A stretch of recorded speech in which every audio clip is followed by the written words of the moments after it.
वापर केला असं म्हणतात. 100% तर अजून कोणी करू शकलं नाही, पण इतिहासात पुराणात आहे नोंद. काल परवा त्या हिस्ट्री चॅनल असते ना, हिस्ट्री चॅनल, त्यावर ते अणुबॉम्बची डॉक्युमेंटरी बघत होतो मी.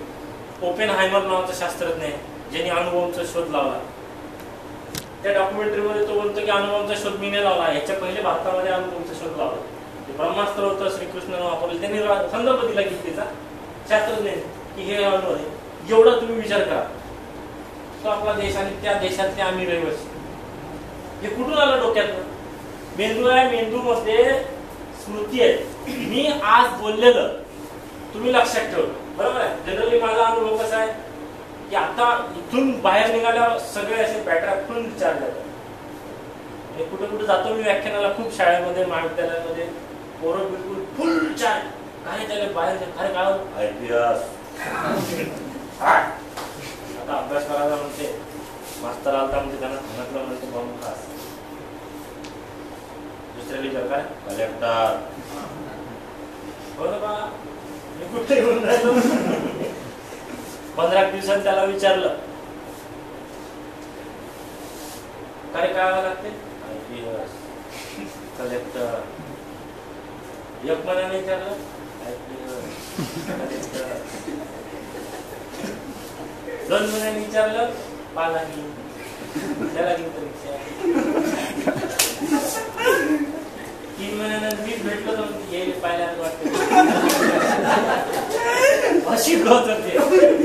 कोण होत तर असा मोबाईलचं चार्जर बरोबर समजते आम्हाला. म्हणून सगळंच घेऊन फिरते, नीरा त्याच्या बोटात घुस त्याच्यात.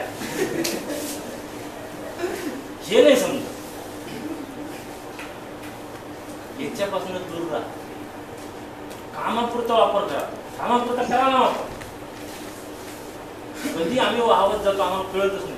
तासन तास आम्ही त्या मोबाईलच्या नादी लागतो. करमणुकीपर्यंत ठीक आहे. गरजा आमच्या कशा असल्या पाहिजे आणि त्या आम्ही काय. काही दिवस, फक्त काही दिवस. तुम्हाला काही आयुष्यभर अभ्यास करा म्हणतो का मी? तुम्ही कुठले गेलाय का कधी कुठल्या ऑफिसला? जाऊन बघा, काय खाते काय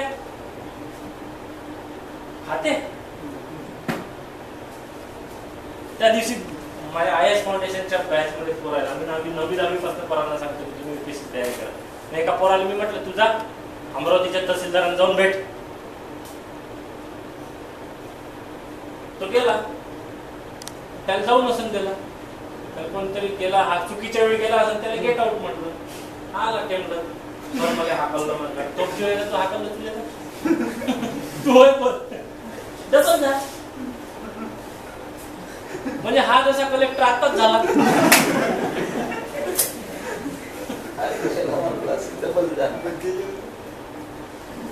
गेलाय कधी अधिकाऱ्याच्या कोणत्या कॅबिन मध्ये जा. बोलण्यानं आत्ता सावंत सरांनी सांगितलं की बोलण्यानं काय होतो, संवाद होतो. संवादानं बऱ्याचशा समस्येचं निराकरण होतं आपोआपच. जा एखाद्याच्या अधिकाऱ्याच्या चेंबरमध्ये जाऊन बसा, पहा काय असतं. तहसीलदाराच्या कॅबिनमध्ये जा.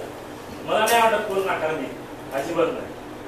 तुम्ही सांगा त्यांना की सर मी तयारी करतोय स्पर्धा परीक्षेची, मला फक्त 10 मिनिटं तुमच्या चेंबरमध्ये बसू द्या. फील करा ते.